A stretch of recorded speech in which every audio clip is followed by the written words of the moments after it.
Hai, selamat datang ke kelas matematik Cikgu Farhana. Okey, hai semua. Jom kita kembali belajar matematik tahun 4, topik nombor bulat.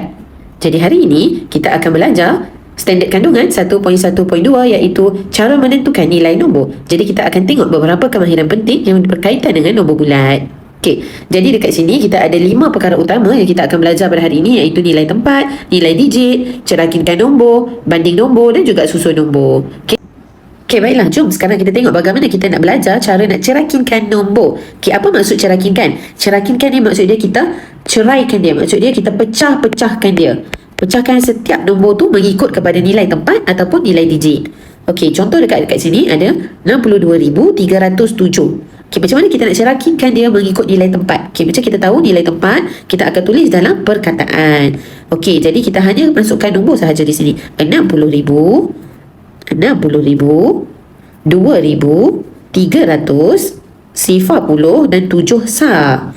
Okey, kalau kita nak cerakikan dalam nilai digit, kita tulis dalam bentuk nombor. Okey, ingat digit kita tulis dalam bentuk nombor. Jadi 60,000 tambah 2,000 tambah 300 tambah sifar tambah 7.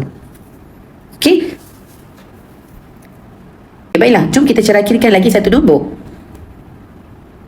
Okey, sama juga kita boleh buat 40,000, 8,600, 10 sah.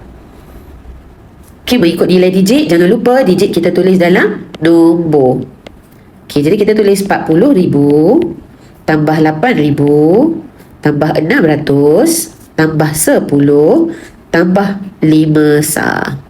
Okey. Baiklah, sekarang ni giliran kamu pula untuk kamu mencuba jawab dalam cerakikan dalam bentuk nilai digit dan bentuk nilai tempat. Okey, mari jom sama-sama buat dengan cikgu. Okey, nilai digit kita tulis dalam perkataan atau nombor. Okey, kita tulis dalam bentuk nombor. Okey, kalau nombor ingat 50,000 tambah 4,000 tambah 200 tambah 10 tambah 8. Ingat, kalau cerakikan kita mestilah ceraikan dia dan masukkan simbol tambah di tengah-tengah ni. Cerakikan mengikut nilai tempat pula. Tempat kita tulis dalam perkataan.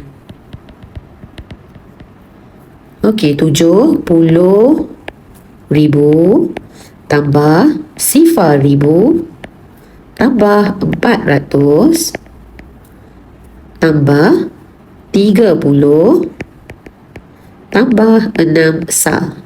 Okey. Okey, kalau suka video ni jangan lupa tekan like, share dan subscribe channel cikgu. Okey, jumpa lagi dalam video yang akan datang. Bye.